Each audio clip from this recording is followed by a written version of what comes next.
Today from the Great War Huts collection we have a very rare beast indeed. This is a German MG-14 Parabellum machine gun.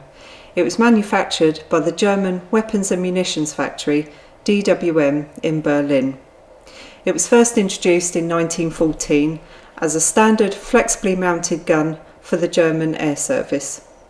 As such, these would have been used by observers in twin-seater aircraft or by defensive gunners in bombers and airships.